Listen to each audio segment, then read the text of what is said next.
People think there's one reality, but there's loads of them all snaking off like roots, and what we do on one path affects what happens on other paths. Time is a construct. People think you can't go back and change things, but you can. That's what flashbacks are. They're invitations to go back and make different choices. When you make a decision, you think it's you doing it, but it's not. It's the spirit out there that's connected to our world that decides what we do, and we just have to go along for the ride. Mirrors let you move through time. The government monitors people. They pay people to pretend to be your relatives, and they put drugs in your food, and they film you. There's messages in every game, like Pac-Man. Do you know what PAC stands for? PAC. Program and Control. He's Program and Control Man. The whole thing's a metaphor. He thinks he's got free will, but really he's trapped in a maze, in a system. All he can do is consume. He's pursued by demons that are probably just in his own head. And even if he does manage to escape by slipping out one side of the maze, what happens? He comes right back in the other side. People think it's a happy game. It's not a happy game. It's a fucking nightmare world. And the worst thing is, it's real and we live in it. It's all code. If you listen closely, you can hear the numbers. There's a cosmic flowchart that dictates where you can and where you can't go. I've given you the knowledge. I've set you free. Do you understand?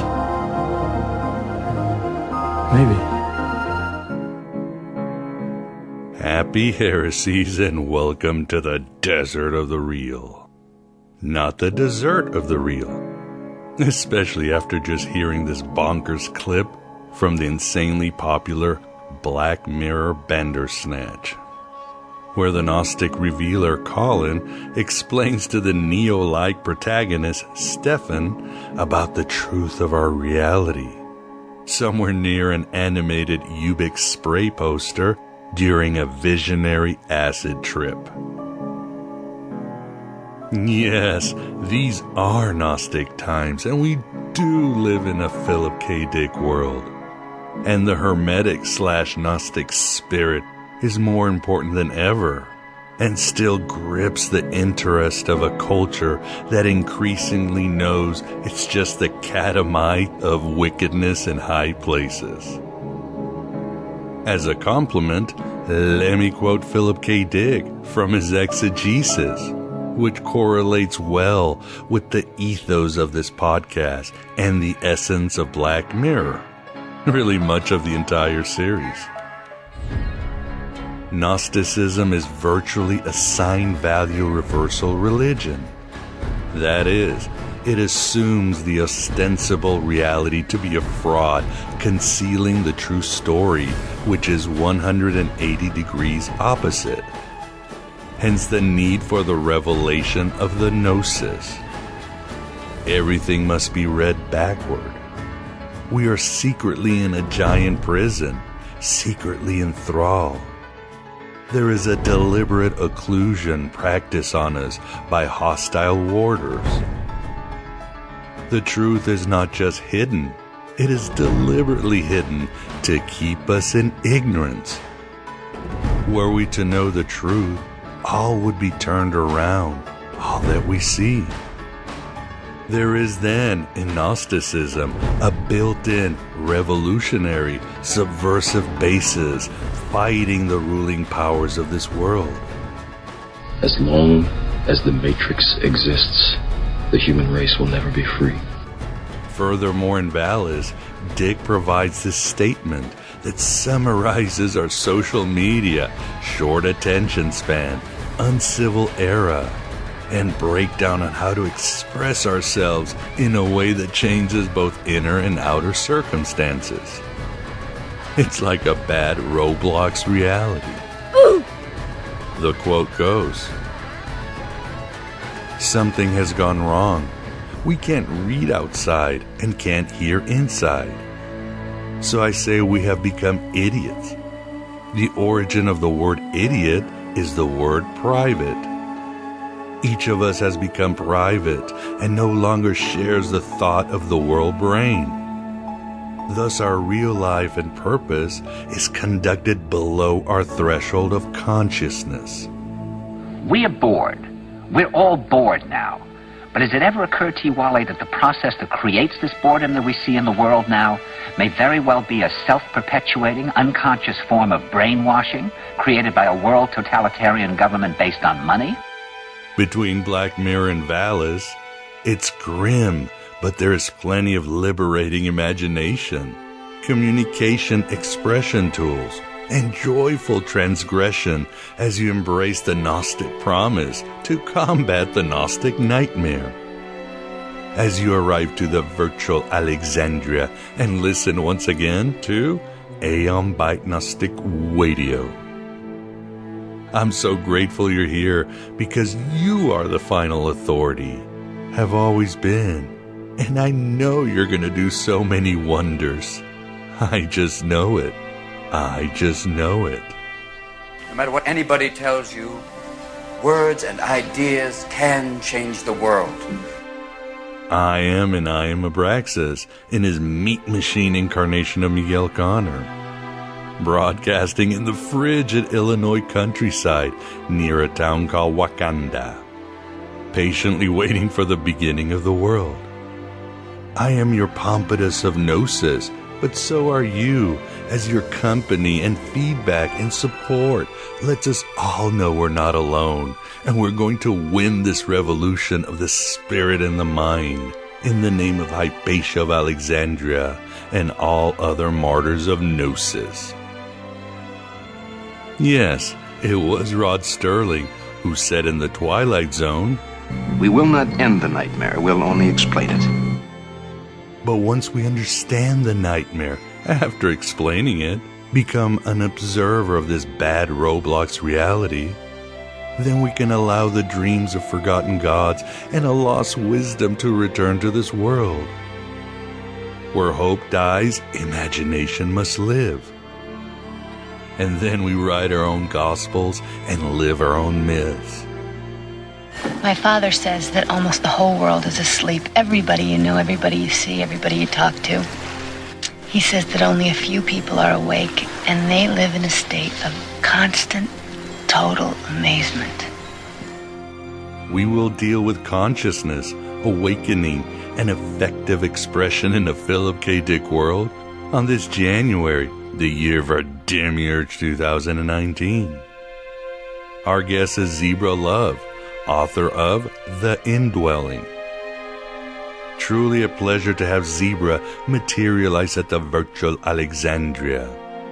And man, oh man, his ideas will both amaze and disturb you. Certainly electrify your soul and spark your imagination.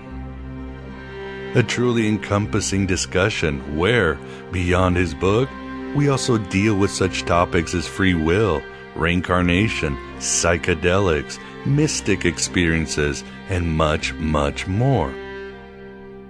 And as mentioned, how to effectively express ourselves in this Philip K. Dick world. It's all fun and games until someone loses a third eye. And then it's just gnosis. You are tearing me apart, Lisa! Haha, sure odds you are. All of this reminds me what Vance himself said after our interview with Zebra, which he also posted on Facebook. It goes, "If you meet the Buddha on the road, kill him. You and the Buddha are one. Stay off the road." What does that mean, Buddha? Thank you so much for being here, and I truly appreciate those who support this Red Pill Cafeteria on a weekly basis. I can't do it without you. Despite the challenges of 2018, Aeon Byte Gnostic Radio truly had its best year on all metrics. And there's even hope I might finally be able to do this full time. Instead of hoping, I can certainly imagine. That would mean 3 times the content, the guests, the videos, the Abraxas briefs, and Heretics Anonymous. So please continue to help. Birdie num num. Birdie num num. A birdie num num. I know that we in the esoterica aren't typically swimming in shekels, as we are always thriving to find light in the dark edges of town, where the God in the gutter lingers. We just don't sell our souls to Mammon, but simply spreading the heretical word, sharing, providing more likes, stars, or reviews really helps a lot. We are marginal and in the bardos of a Black Mirror world and a bad Roblox reality. But it's not a numbers game, and we are making a difference in the hearts of souls of so many. We are the Gnostics, and we are the true seeker warriors of Hypatia, Simon Magus, Philip K. Dick, and Poppy from YouTube. Like Lee Austin, who was in our last interview, said in his book, Morning Star's Tale, yours was the desire for knowledge. Therefore, it is the elimination of time that will set us both free from the tyranny of the demiurge. The key to our mutual freedom is to go back in time and destroy it. Without time, we are gods. I'm going to show them a world without you. A world without rules and controls, without borders or boundaries. A world where anything is possible. Let us to the interview with Zebra Love. First, here is a clip from the popular video game Persona 5. Pertinent, and after the heroes defeat Yaldabaoth, or Yaldi-Baldi as we call him. Yes, Gnosticism is more relevant than ever, if we are to survive as a species and sane monkeys. The Empire never ended.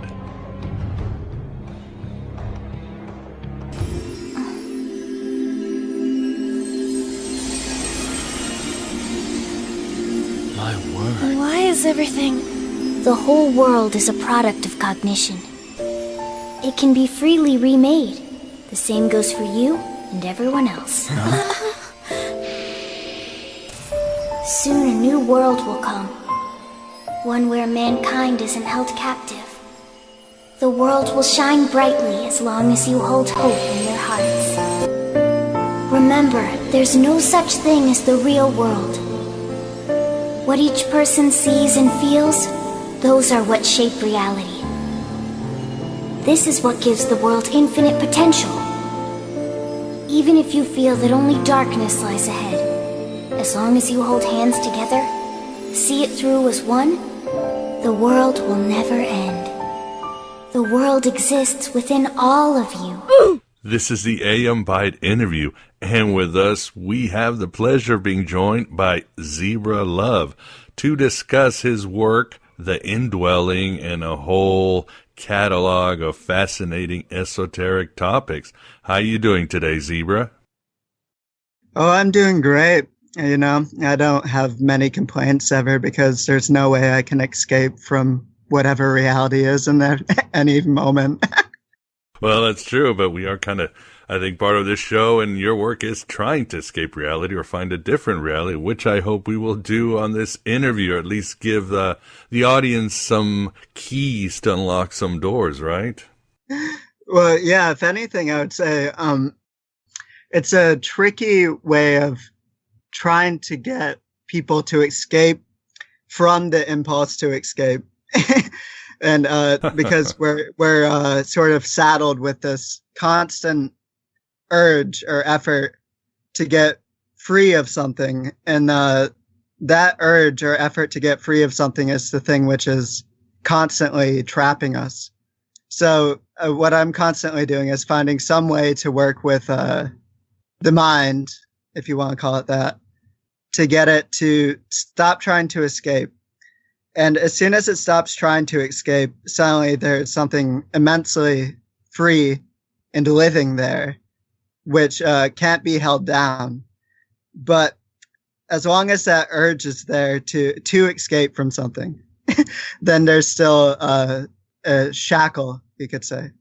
Well said indeed, and good start. Yeah, it's that old Buddhist saying, to want to stop attachment is a form of attachment, and that's how we go into these mind loops. And you write about time loops, and we'll certainly get into that. But With us, too, we are joined by the Abraxas Chicken Wing Man, the Moondog himself, Vance. How are you, Vance? What reality are you in?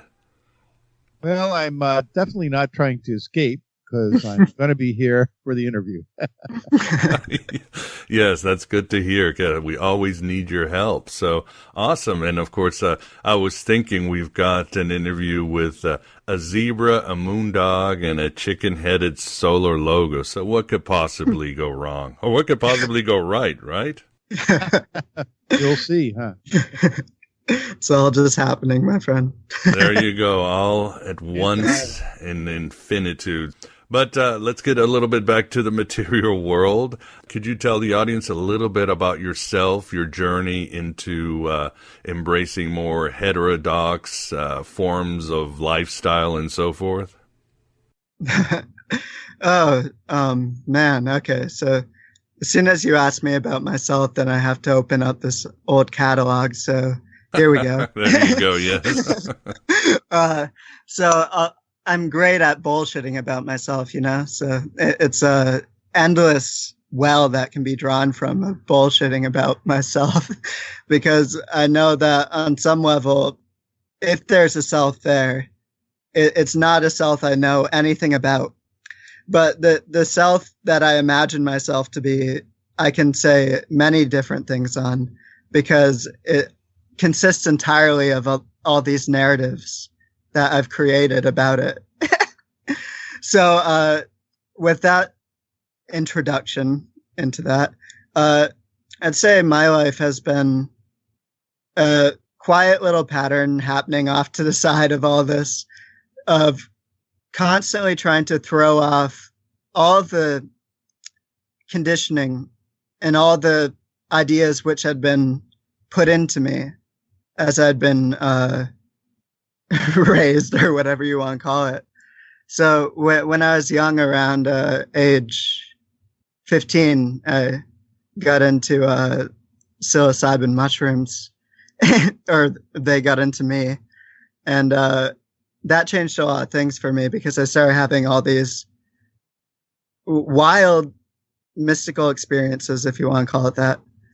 Meanwhile, I'm attending public education. So you have these two streams going on of this constant feeding of bullshit going on one side, and then me privately in my basement while no one's watching eating these mushrooms and opening up to all these other things that were undoing all that bullshit that was being put into me.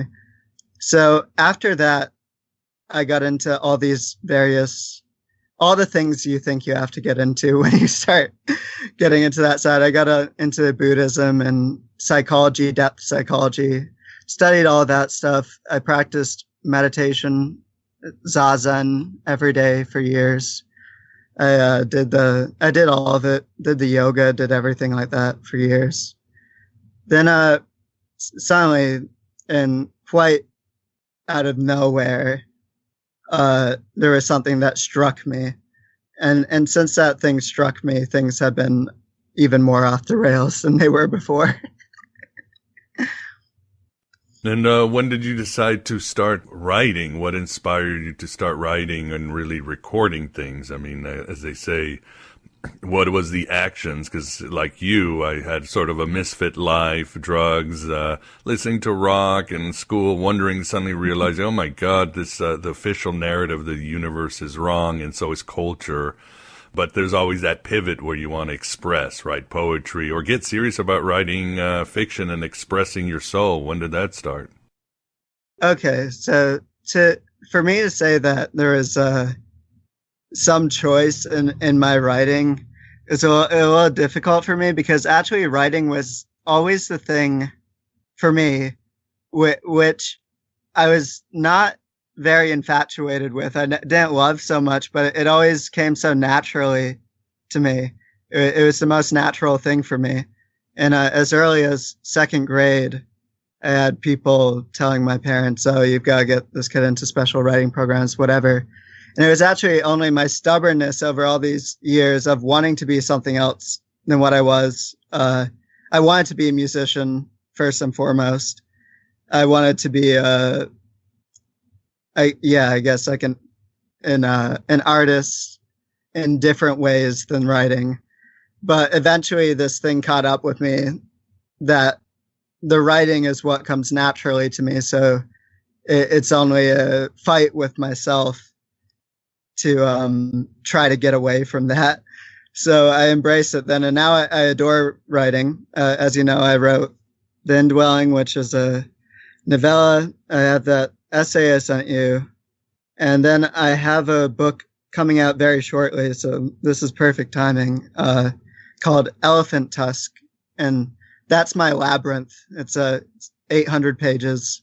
It's nothing. Wow. I've never read anything like it before. So it's going to be interesting. Wow, indeed. Yes, I was thinking of, you were talking about your past being full of narratives, different narratives, and it reminded me of Alan Moore's The Killing Joke. The Joker goes, if I'm going to have a past, I want it to be multiple choice. So I think I think that really is for all of us, because our pasts are so fragmented and there's so many streams sometimes we don't even address. And what about you, Vince? Do you have anything to say about this? Well, yeah, I was interested in zebras. Something struck me. That sounds like an interesting, life-changing event. I'm always interested in those kinds of things. What about it, zebra? What struck you, if you know? Sure. Yeah, and obviously I purposely put that bait out there so one of you guys would bite it. We bit. Yeah. Yes.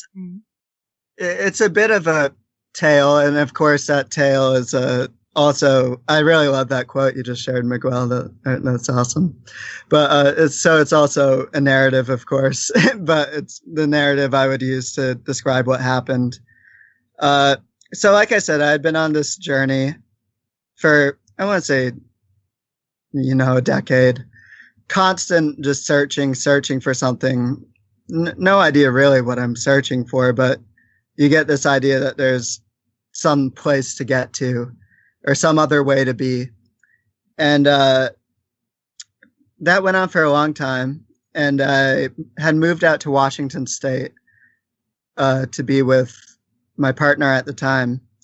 And actually what had happened is that whole lofty spiritual path, if you want to call it that I was on, that really came to a downward tumble where what I had arrived at there was more and more suffering. The relationship I was in was terrible. The circumstances at the time, I was addicted to anti-anxiety medication, and the anxiety was largely caused by this fight that was going on inside of me, trying to fight this process which I had started but didn't want to finish, and just really reached rock bottom. And so it's a little bit of a tale. I hope you guys don't mind. It's a process. No, please do. Please share. Okay, so first what had happened is I usually start here is for a few years, like I said, I'd been practicing Zazen meditation, sitting meditation. And I had the idea that when you sit down to meditate, there's some state you're trying to get into, some place you're trying to arrive at. And like I said, that's a symptom of this constant escapism that's going on inside the mind. There's always a need to get someplace else. And I had been in Amsterdam at a psychedelic science conference. And there just happened to be this Zen teacher there giving a talk.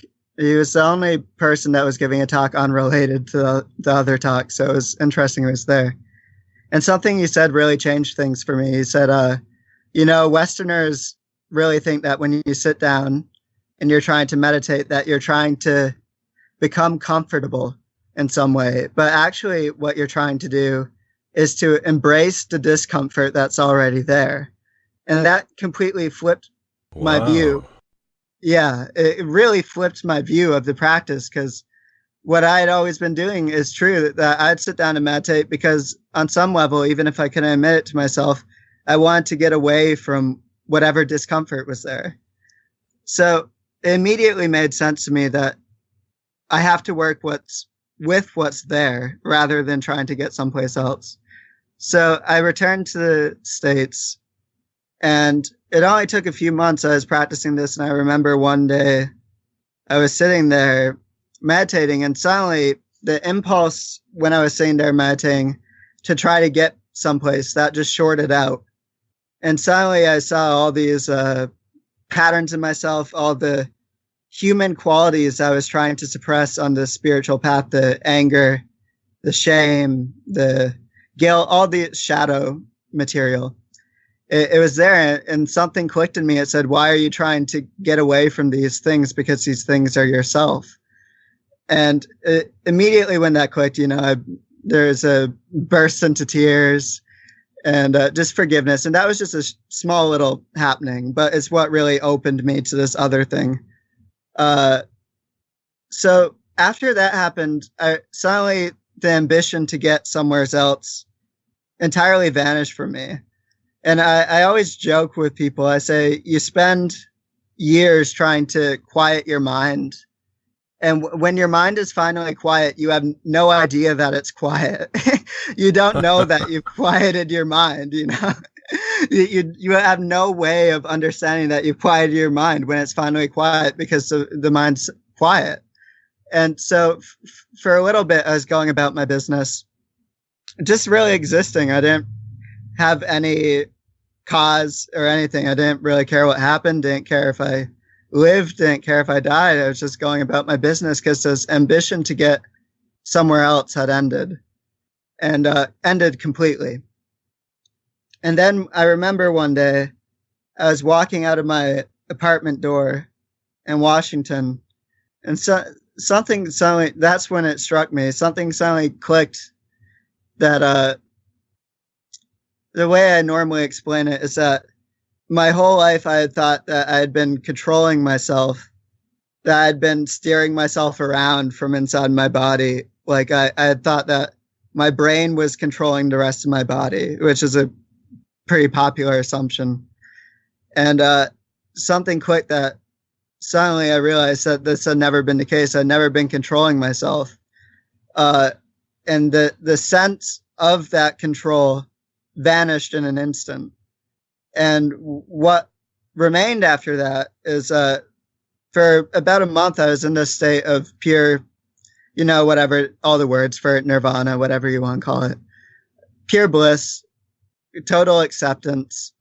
Every move of my little pinky finger or toe, I could feel as a perfect harmonious expression of the rest of the cosmos, if you want to call it that.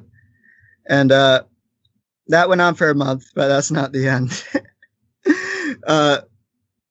So during this month, all these people started reaching out to me quite randomly. I hadn't been putting myself out there or anything, and people started messaging me saying, that they were having mystical experiences, just talking to me.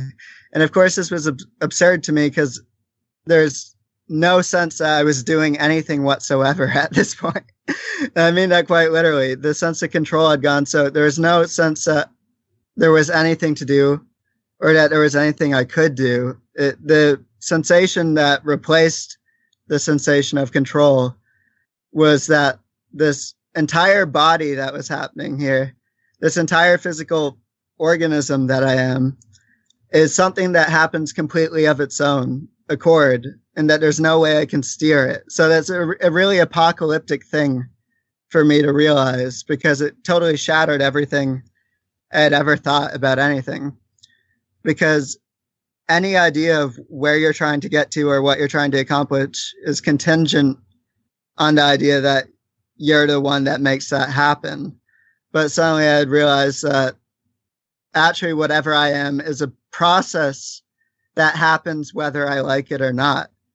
I mean, I tell people all the time, I say birth is an involuntary process. You're born into this world, and it's an involuntary physical process. And somewhere along the line, we get the idea that the rest of life is somehow different.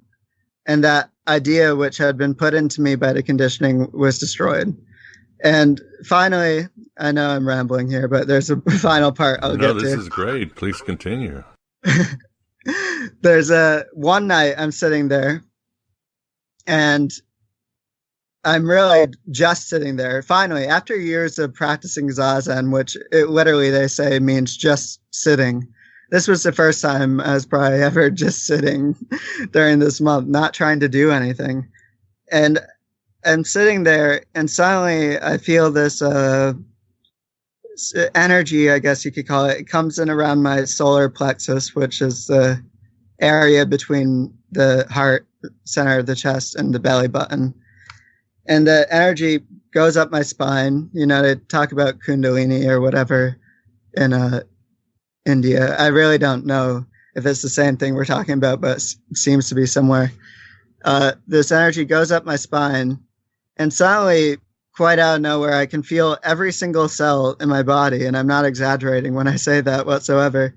Every single cell in the body, every single neuron, I can feel the whole physical process that I am on a very intimate level.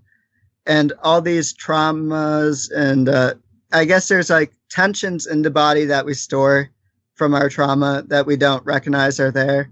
All those were just kind of naturally coming undone. And then suddenly, right at the moment where I was like, wow, I'm fully present for the first time. I'm fully here. I'm fully alive for the first time. Just a full body knowing of that. The body was knowing itself on a cellular level. Suddenly, really out of nowhere, everything goes black. There's no body, no universe, no reality at that point. I don't even know I'm there. It's not an experience. It's very difficult to describe because it's not an experience because I wasn't there to experience it.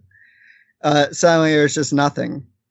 And next thing I know, I'm sitting there again and there's no memory or anything in my brain. There's nothing there. It's like being a baby again. And so the things start clicking together, the gears start coming. And I see how the memories and everything create this personality. And suddenly there's a question, which is, what just happened? Because I wasn't even aware anything had happened. And it was just like being slapped in the back of the head. Don't really remember or understand how it's possible that I understood what happened. But something clicks and you understand that for all intents and purposes, you've just died and been reborn in some sense. And really that, I guess that's what smacked me. After that is a whole nother thing, but that's really the main realization, if you want to call it that. But all words are tricksters. So I'm always careful never to put too much weight in any word to describe this thing. I like that. All words are tricksters. Well said. And I guess the question I'd like to ask now, you've shared such a wonderful experience. And again, the words are whatever you want to call it, enlightenment, gnosis. We don't want to get too attached to them. But what advice would you have for people to sort of go on this path as I'm getting a full acceptance to the universe and full acceptance of who we are? And the second part is we've both been talking about things that are programming us and keeping us down. Is this just a fall, an error in humanity, or is this higher forces? That's a great question. But okay, I have a way of always answering questions in a funny way, as I'm sure you'll notice quickly. Very cool. Love it. There's always a temptation when this happens to you, right? The temptation is to go out there and get on a pulpit somewhere and say, this thing has happened to me. It can happen to you too. And here's how. But in the interest of being honest with others and honest with myself, the thing is, I really don't understand what had caused this to happen to me. And I really can't say what made it happen. Over years of trying all these different techniques, and I mean everything, meditation, yoga, I used the I Ching, the Book of Changes. You're probably familiar with it. I used that every day for years. I was studying all my dreams, studied Carl Jung. So I was interpreting my dreams. I was really, deep in the rabbit hole, if you want to call it that, the rabbit hole of my own shit. and then, it's a slow creeping sort of madness in some way, but I guess that's what we're all stuck with, is some form of madness. And then, so at the point at which this happened to me, I really cannot honestly say what caused it to happen.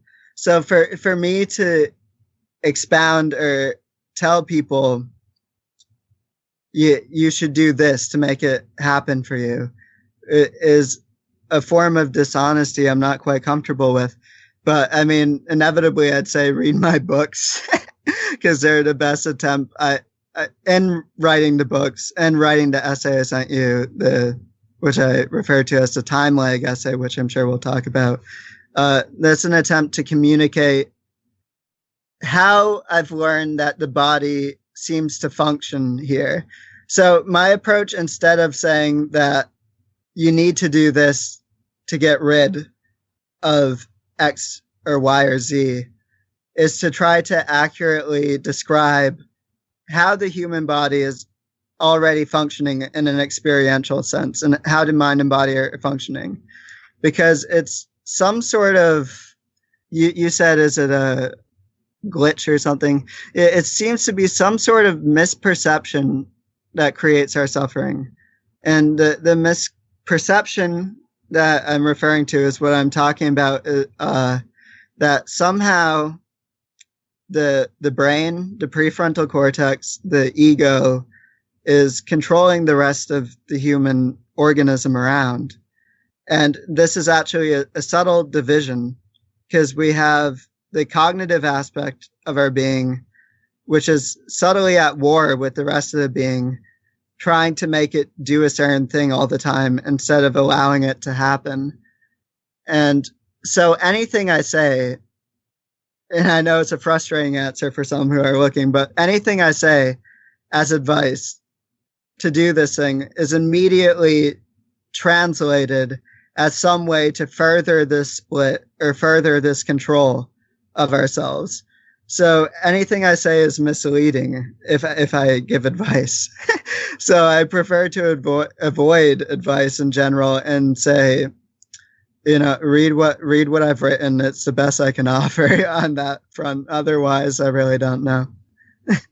Yeah, I agree. I mean, like I tell people, if you want sure answers, you're going to end up living a sure life, which means you're going to live a very black and white vanilla life with no danger or uncertainty. And some people want that kind of existence. But if you really want to go on that journey, well, those answers aren't going to be there. And what about you, Vance? Do you have anything to say about this very fascinating conversation? Oh, yeah. Zebra, I think I might know the answer to this, having read the time lapse, right? Sorry, what's the time lag? Time lag, yeah, yeah. But what do you have to say about, quote, free will, unquote? Free will. Okay, so I mean, nobody is going to like what I have to say about free will. As long as it makes them think, that's what's important. As long as they can find their own answers, right? Yeah. If you say there's no free will, then they can't help it. So. I'm saying I am in the sense that, but when we say free will, what we mean is that there's some way to direct your life towards a desired goal and away from all the undesired aspects, and to make it into something other than what it already is. I'm saying that's completely bunk. It's out the window. There's no chance of that being real, because that's not how the body is actually functioning. And this can be learned just by, like I said, read what I've written and try. It should be somewhat click a bit, even reading it, because there's no mechanism which is there by which I can force myself to go and do something that part of me doesn't want to do without creating a split there. And this isn't cynical or pessimistic in any way, but we hear it that way. Actually, nature has designed us perfectly, There's already an understanding there in the body on how to function in a way which is harmonious and I guess non-conflicting with yourself. But all the conflict is created out of the need to get something specific that someone else has told us that we need or want. And that creates the idea that we need the free will because we need some way of utilizing the free will to get what this other person has told us that we want. And that's why when I'm talking about this enlightenment stuff or whatever you want to call it, I take a different approach because I'm really have an interest in communicating about it honestly as much as I can. And as soon as I say that this is a goal or anything, it completely misses the purpose or the point, because all that was in the way of me having this happen to me was the idea that there is something for me to understand or something for me to realize. As soon as that went out the window, I stopped looking for anything whatsoever. Then that thing which I was looking for was already there. So it's a complex situation which has been created chiefly by language and the way that the brain is interpreting things within the limited context of the language all the time. And so we're elevating constantly, like Watts said, he said, people are eating the menu instead of the meal. That's the situation we're in. We're elevating constantly our ideas about what's going on over the involuntary physical process, which is already there. Yeah, well said. It reminds me of that quote from, I think it was St. Francis of Assisi. The one you're looking for is the one who is looking. So again, it's that great paradox of the mind. And what I'm getting is, we're looking for an experience more than anything, that embedded life into things. And but a quick question before we start getting into your book, and then later on, of course, we want to loop back to your excellent article, All Experience as an Upward Spiral of Time. And of course, there'll be a link in the show notes, and we'll talk more about this. But I'm assuming your real name was not Zebra Love, unless, of course, your parents were like Philip K. Dick reading hippies. No, it was not Zebra. My name used to be Justin. So the reason I switched my name from Justin to Zebra, if you want it, there's a reason, because there's an assumption there that human behavior makes sense. But what I'm pointing out all the time is that human behavior doesn't make sense. If you try and make sense of why a cow moves, and there's something wrong with your head because the cow is mooing and there's no reason that it's mooing. It's just doing it because it's a natural consequence of being what it is. So I can create a narrative about why I switch it. Mainly the real practical reason that I changed my name is that whenever anyone refers to me by Justin, it brings up all these it's like a Pavlovian response, right? So the Pavlov, who trained the dogs to salivate when he rings the bell, that's correlated with the food he's going to give to them. It's a similar thing. Someone comes to me and they say, Justin, immediately there's all these old neurological patterns I associate with that name that are uncomfortable for me at this point. Because my whole life that I'd been referred to by that name, I'd been in a state of conflict with myself. So it's associated with that. That's really the only reason. It's a way of making the transition into whatever the fuck state I exist in now easier for me and less messy. That's really all. There's no other reason really besides that. Oh, okay. Well, that's too bad, because just in is very appropriate for a Zazen existential type of person, right? Just in. Well, it's funny you mentioned that, Vince, because actually in my forthcoming book, Elephant Tusk, I really play on the name Justin because Justin is a character in the book. So the character's name in the book is Just in Paper. So it's a play on that. So actually, the reason you mentioned that is that the Justin is a very trapping thing for me now because the state I'm talking about is not just in. It's there's no out or in the state I'm talking about because there's no separation between my brain and the rest of my body.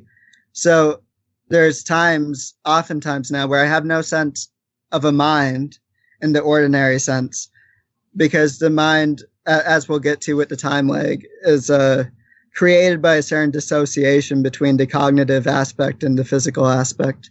There's actually no duality between body and mind in my book, in what I'm saying.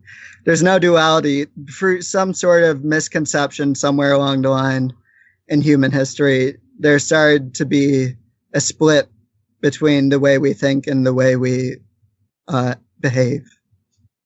Blame Descartes for that one. That's he's always sort of a boogeyman on that one. So, but let's get to your book, your novel. It's called The Indwelling. So maybe give the listeners a brief exposition on what's it about. Yeah, The Indwelling is a novella I wrote, and I actually had not expected to write it. The writing project I've been bound up with, I keep mentioning Elephant Tusk. It's really something I've been trying to write for a long time. And during the process of writing this, suddenly there is this other sort of stream or string of experiences I really felt I want to share information on.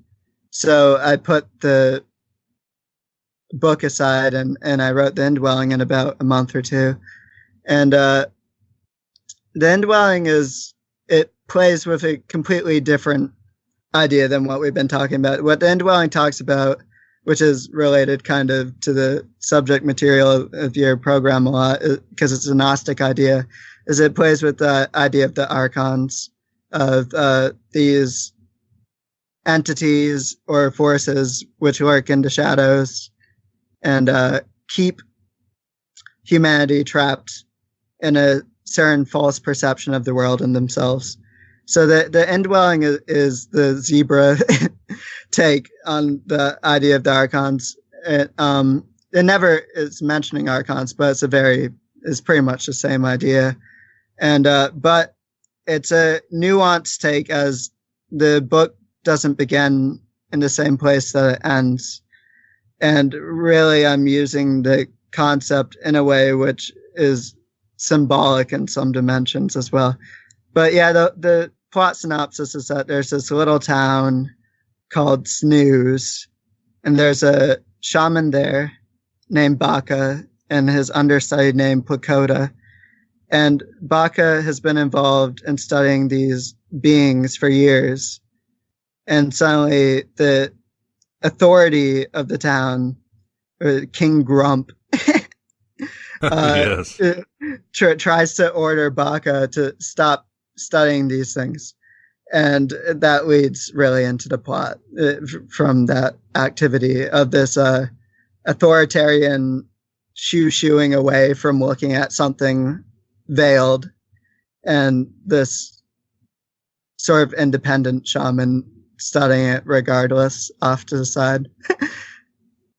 Yes, it definitely has a very sort of dreamy stream of consciousness. Sometimes when you're talking, there's no punctuation, kind of like Cormac McCarthy. It's just, it goes again very dreamlike and so forth. And I do see the work is very much, yes, there is Gnostic themes there. I think in some places you call rulers of an age and so forth. And the whole idea of keeping our consciousness narrowed down. But to me, it was really a work about transformation and awakening.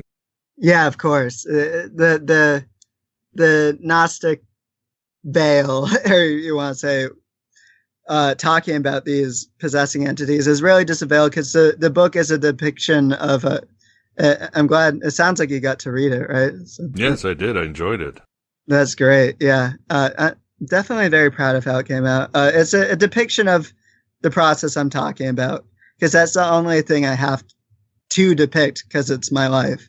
So, yeah, it's a depiction of the transformative process. And really, I think that's where my talent is in using these images and symbols in a way which is fluid. Like you said, the way I use words and also spacing and grammar and all that is not rigid in any sense. And that's for a reason. It's so that there's more room for the thing to change as you read it. And the indwelling really changes throughout the reading, and the situation is constantly shifting. And that's a reflection of how during this process that I'm talking about, prior to what we're talking about now, that you try out all these different lenses, and you're constantly seeing reality in a different way, until suddenly that process catches up with you and there's something that changes fundamentally. And like I said, the book, as I'm sure you saw, it ends in a different place than it starts off, quite literally. Yeah. Zebra, I'd like to ask you a difficult question. Is that okay? Yes, please. I love them. Okay, good. So, if none of us really have a way of choosing or don't have a free will to, change the direction of our lives or our consciousness, and that's an if, of course, and you can, comment on that part too, then writing and sharing the experiences that you've had that I assume you feel to be very, valuable, what kind of purpose would writing and sharing things with people have if they really can't do anything? Do you think it still has influence? Yeah, that's a great question. So like I said before, when Miguel had asked me what advice I'd given someone, my approach isn't giving advice. So when I'm writing about these things, I'm not writing in a sense that's like, standard new age bestseller, the end to all of your problems. Here's what to do. What I'm attempting to do is give a compelling and accurate description of how I at least have come to experience and to know the body and mind to work together. And the idea, the value that offers, if any, I mean, it's really an experiment, so we'll see, is that someone reading this has the chance for something to click together as it clicked together with me. Because that's all I know that it can happen as. A sun clicking together that you suddenly see the picture is not how you imagined the picture to be. And I've joked before on Facebook, because I have kind of a Facebook cyber art thing going too that I love. But I've joked before that there's a one-fold path to enlightenment, and that's right seeing. And in Buddhism, they give eightfold path: right seeing, right action, right, so on and so forth. So right seeing is suddenly seeing the situation as the way it actually is. So the idea is that in sharing these things, someone reading it might suddenly have something click together that they suddenly see themselves in a different way. If that doesn't happen, no loss, no gain, no harm, no foul. But if it does happen, then that's great. But there's no idea that I have to constantly avoid the idea that there's anything about my writing which is trying to teach or impart something. It's more an attempt to express something that I've learned. And if that something is accurate and is true, then that will speak for itself and be understood in a certain way, on a certain level. But I really do try to, it's a really good question you've asked me, because I really do try to avoid the assumption that what has happened to me, I can somehow give to another person. There's no possible way for me to do that other than to express as honestly as I possibly can what's happened to me, and to allow that to click together in its own way in the other person. Yeah, very good. We that love the Gnostic path have the same exact idea that you can't give it away. You can't tell people, you can't instruct them and they go according to some list that if I want to get here, I have to do this, this, this, and this. It's more like a being open to things and wait for things to kind of resonate, at which point, after that happens, you automatically get to a, let's say, higher state. Yeah. So I think the way I try to reverse it all the time is I'm saying there's no place to get to because you're already here. The problem is, why is it that we don't perceive things the way that they are? So the question is, in trying to even perceive things in the right way, is what is it that is in the way? What is it that's keeping us from seeing the things the way they are? Rather than asking, what can we do to see things in the right way? I'm constantly asking, what is this thing, if you want to call it that, that's keeping us from seeing what's already there? So yeah, that's a good way of describing it. And as far as a higher state, the notion never occurs to me that the state I'm existing in is in any way higher or lower than the state anyone else exists in. But when someone talks to me and they're confused, it strikes me that they're confused, and for whatever reason, I don't feel that confusion anymore. And so it's not even a higher state. It's a state which is less at conflict with itself. And the conflict is the suffering, of course, because the conflict with the way things are, the attempt to change it is the really births all of mankind's miseries and all of mankind's psychological suffering is born from the idea that there's something we can possibly do to have things be the way we want them to be. Yes, indeed. And that continues. And your ideas, what you and Vance were talking about reminded me of this quote by Philip K. Dick from his Exegesis: "Art is the ultimate defiance of fate."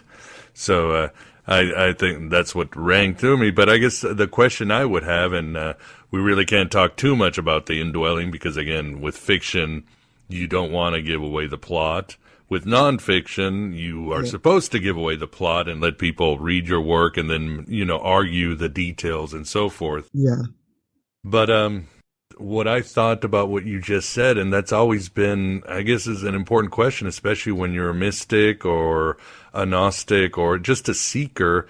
What is that fine line between acceptance and actual growth? Because obviously there are things that need to be done. Express our art, help others. There are actions to be taken to not accept the reality around you. How do you do it, Zebra? When do you know it's time to be Zen and just accept the reality around you, and when it's a time to really, you would say, change reality by changing something within yourself, perhaps?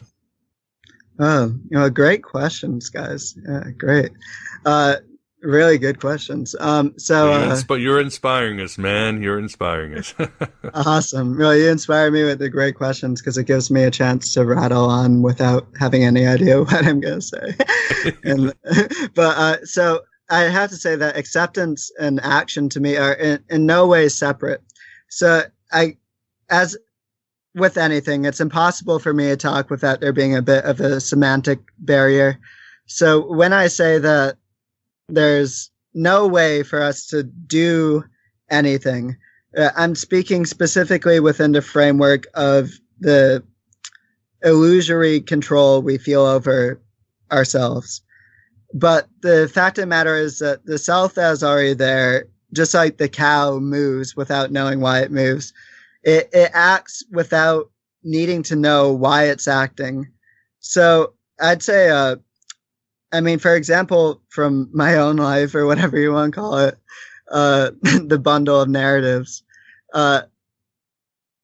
before this, whatever you want to call it, struck me, I really had a great difficulty in doing any of the things I wanted to do, such as write this book, which I'd been putting together for even years before that.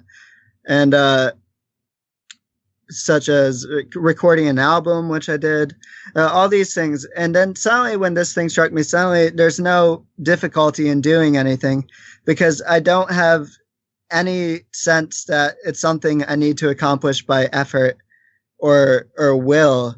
It's really a pure and simple automatic physiological thing. So someone says, hey, I could use help with these dishes. Can you come and help me wash the dishes? I say, sure. I go and wash the dishes. There's no sense that I have to drag myself to go and do that thing. If I truly don't want to do that thing, then I'll say, no, I'm not going to do that right now. And there's no attachment to being perceived as a righteous or a sort of a crooked person because I know whatever I am doesn't fall into either category. And so when I need to do something, it's an automatic response. It's a simple answer. The acceptance and the action are one thing. As soon as you accept the way you are, everything you really want to do will come naturally. All the strife that comes into our lives with attempting to do one thing or another, really the fact of the matter at the end of the day is that strife is there because we're trying to do something that we don't really want to do, but we've been convinced for some reason, somewhere along the line, that there's some reason we need to do that thing. And that's where the strife comes in. University is a great example for me because I was in university. I did almost my whole degree, but then I really didn't want to do it. So I was just like, I'm just going to drop out and write my book. But I hadn't wanted to be there the whole time. But some cultural idea in me had taken precedence over my trust in myself. So there's the idea you need to do this thing to get a certain result, no matter whether you know on some level that you don't want that thing or its result.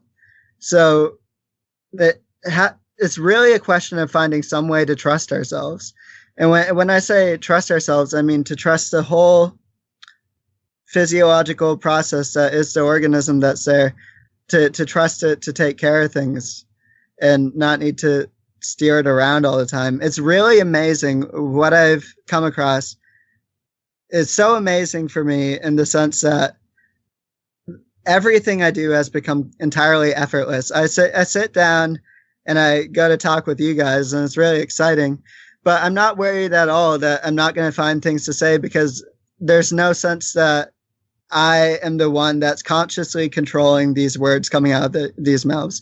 What we don't want to accept is that what's here is like a robot. I don't want to say it's a robot in any negative sense. It's a biological robot, and it's talking to you. And there's no sense that it needs to steer itself to make itself talk to you. It does that completely without any strain or anything. It knows what to say. So there's no sense that there's any discrepancy between accepting this moment right now and acting, because there's no sense that what I'm going to do should be anything apart from what I really want to do. Well, who's watching all this? Who's watching what the robot's sensing and, the sights, the sounds, the visceral... Who's the observer, right? I'll answer all these questions honestly. Nobody's going to like my answers on some of these things. But my answer is that the one that's watching the robot is an illusion. It's a neurological process which has taken on its own gravity, its own life. It's been conditioned to regard itself as an ego, or whatever you want to call it, as a personality, as something separate from the overall functioning of the organism. And this ties into the time lag essay. But that thing is just a conditioned process. So that's the whole thing that the Buddha was talking about when the Buddha talked about how there's no self. The self is just a conditioned process. Well, there is a self in the sense that there's this robot that's here, this organism. That organism is entirely unique. There's nothing like that organism. It's even the Buddha himself said that a Buddha, as anyone can be a Buddha, is once coming, once going. What that means is whatever you are is something that's only going to happen once. It's completely unique. So there's a self in that sense, but the one that's observing that process, that feels like it's separate from that process in some way, is a fluke. It's just a really a byproduct of all these bullshit ideas that get put into us. It's purely and strictly a neurological collection of noise and narratives. There's nobody actually there. There's only the body which is there. But this thing that which it feels separate from the body is a creation of the culture. It's a creation of all the conditioning which is put into us. Wow, yeah, that reminds me, it's sort of a mixture between True Detective Philosophy and Bill Hicks and Just Enjoy the Ride.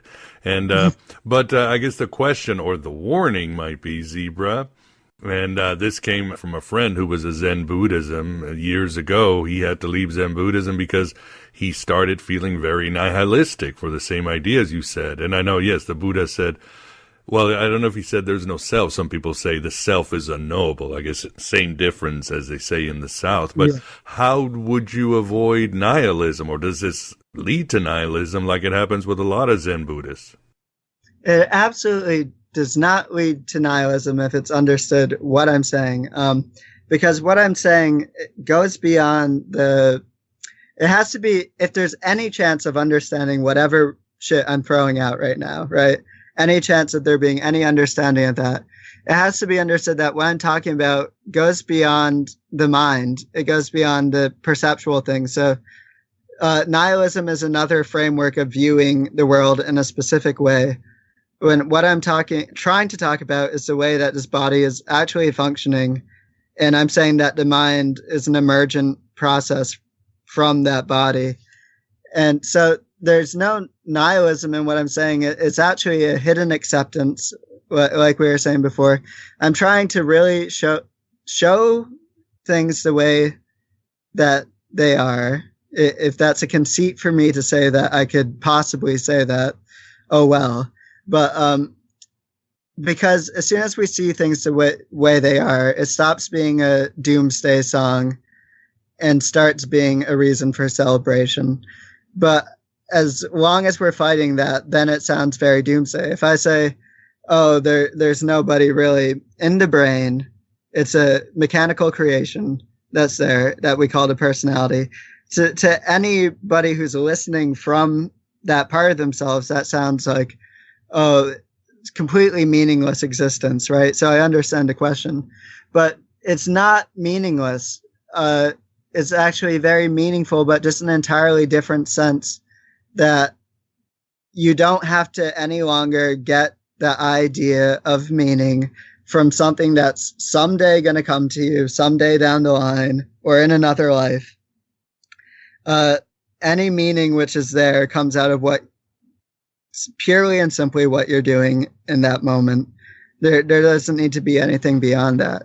But all that keeps us from that deeper place is fighting against letting go of our illusions. So I've said before that every real sage, if you want to call it that, always has a doomsday song. They sound like they're talking doomsday, but it's a trick to get you to release the sensation of control. Yeah, I love it. Yeah, exactly. So it's just a trick to get you to release that sensation of needing to fight something. And as soon as you do that, you see for yourself that life becomes, I'm not going to lie to anyone and say that after this, life's going to become, perfect. You're never going to suffer anything or anything like that. But what I will say is that it becomes very effortless. It becomes very explorative and expressive and fun again. like when we were children, it becomes fun again. I'll say that much. It becomes fun again, at least. Yeah. Very cool. And to end, where can the audience find out more about you? It seems you have a very cool Facebook conversation, that's for sure. Yeah, I open myself to anybody through Facebook. So if people want to find me on Facebook, they can find me and add me. I add people from all over the world. There's no sense of, oh, I know Jane from the marketing department a few years the homecoming queen, I'll accept her, but that's it. Yeah, exactly. It's not like that for me. Facebook's a medium for which I talk to people all over the world. So they can reach me on there. Zebra on Facebook is spelled differently, and this is pretty funny because Facebook's algorithms would not allow me to use the name Zebra. Really? Wow. Yeah, so my name on there is spelled Z-E-B, like Zeb, and then dash R-A-H. So Zebra Love, and you'll see my pudgy little mug on there. And you can add me there and talk to me there. I'm always open to talk to people if they're interested in talking more. Awesome. And do you have a homepage or anything that can find you? I know, obviously, I'm bringing up your article, but that way we can give it to the audience. Yeah, so the only thing besides my Facebook is I do mostly all my videos and stuff on Facebook. I do have a YouTube, which is just Zebra Love, spelt the way like zebra. And then I have a blog, which is where I posted the article. And the blog is Zebreel, like Zebreel. Awesome, and we'll have this on the show notes, so it's good stuff, and we look forward to your next book. But I think we have come to the end of this time loop. Vince, thanks for being here and keeping us company. Oh, it's always my pleasure. And Zebra, nice to chat with you. It's a fascinating conversation. Love this kind of stuff. It was a great talk, guys. I'm really excited about how it came through. Yeah, it went really well. Well, good luck with everything, and we look forward to your next work. Thanks for coming to AM by Gnostic Radio. Well, thanks so much for having me on, Miguel. I really appreciate it. And there you have it, oh you techno-theurgists and spiritual entrepreneurs. The first part of a galvanizing interview with Zebra Love. Things get even more intense in our second part. In this bonus section, Zebra and certainly Vance discusses deep philosophical questions like the relation between mind and body. Zebra addresses his ideas on time spirals, as well as the true nature of reality. What's more, he adroitly discusses more on free will, the perils and opportunities of psychedelics, and, of course, Philip K. Dick, and how Dick's work relates as a whole to Zebra's work. All of us share our favorite Philip K. Dick fiction and why. What's even more, Zebra talks about the metaphysical world of ghosts and about his upcoming novel, Elephant Tusks, a spanning work on the relationship of the human brain with reality and language. It's quite a ride, and I hope you continue with this ride in breaking open reality and finding your true voice, which the universe deserves to hear. So please become a member and help keep this Red Pill Cafeteria open. A mere $5.99 a lunar cycle for this and all other complete shows. This also includes full access to the archives with more than 420 episodes with the best and brightest in Gnosticism, Western esoteric, and free thought. And full episodes of my vlog, The Abraxas Brief. You'll get also an invitation to the Inner Sanctum of Gnosis Facebook group, where I stream the Abraxas Brief live and answer your questions. And we truly have some intriguing conversations. And I'm always there to address your issues and give you the latest on Gnostic news around the universe. And even support in the form of some shekels to PayPal or the U.S. mail keeps the heretical content a-coming. Thanks for being here. Thanks for being yourself, your true self. We've only just begun. We've only started understanding our inner voice and the language of the aeons, in this Roblox reality and beyond. Hello and goodbye as always.